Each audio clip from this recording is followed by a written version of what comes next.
Money is an excellent servant, but a terrible master.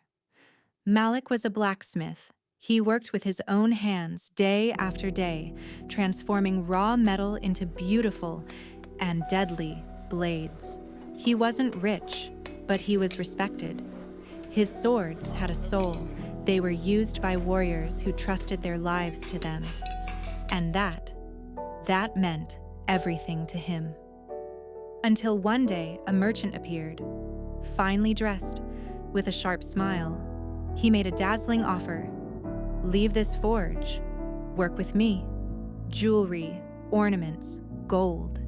You'll become famous. You'll never have to struggle again. It sounded like the right decision. Everyone agreed, and Malik gave in. At first, it felt like a dream. Fine clothes, abundant food, constant praise. But soon the days turned into empty repetitions. He stopped creating. He was just replicating luxurious designs for people who only wanted to impress. His artifacts were beautiful, but hollow. Ornaments for faces that would never soil themselves in battle. None of it carried real weight. None of it held a soul. And over time, Malik himself began to feel empty. He slept on silk sheets, but dreamed of coal, of the heat of the fire, of the ring of the hammer.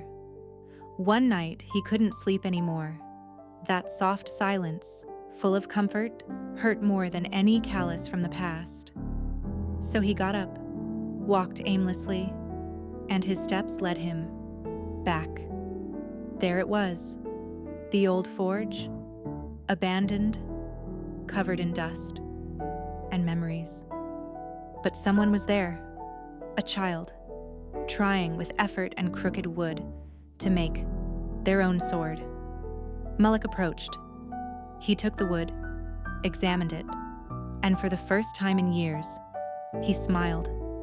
It was imperfect, fragile, but alive. In that moment, he felt his hands vibrate again. He remembered why he had started.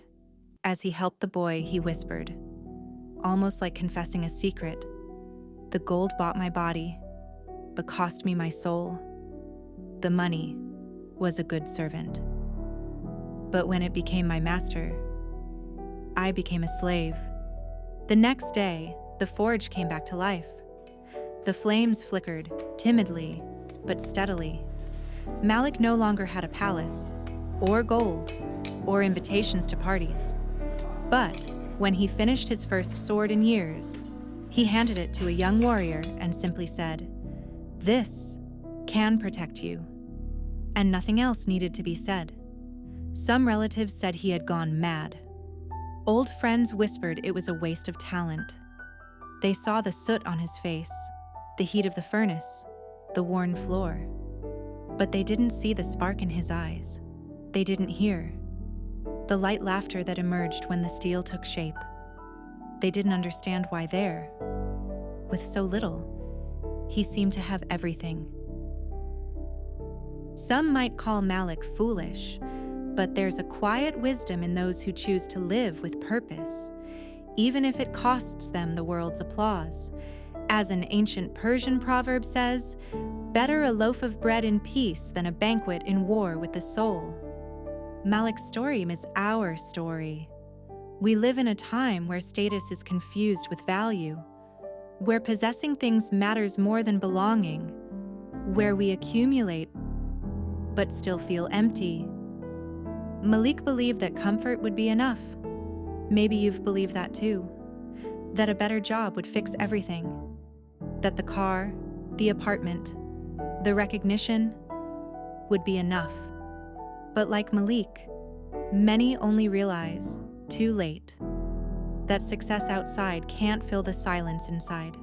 It's strange, isn't it? How a simple sword, a forge, and coal-stained hands spoke more about who Malik really was than all the ornaments of the palace ever could. Because there was soul there was truth. Maybe the real question is, what gives you pride when no one is watching? What are you building that doesn't need applause to make sense? Returning to the forge might mean returning to what you love, your craft, time with your children, the work that matters, even if it pays less or shines less. It might mean restarting a forgotten project, or letting go of something that looked like success, but felt like emptiness. Yes, people will call you crazy. They'll say you're wasting your talent. But so what? You'll know when you're in the right place. You'll smile, like Malik did, not because you have everything, but because you're finally being exactly who you were meant to be. So take a moment. If you stopped everything today, what would you truly miss?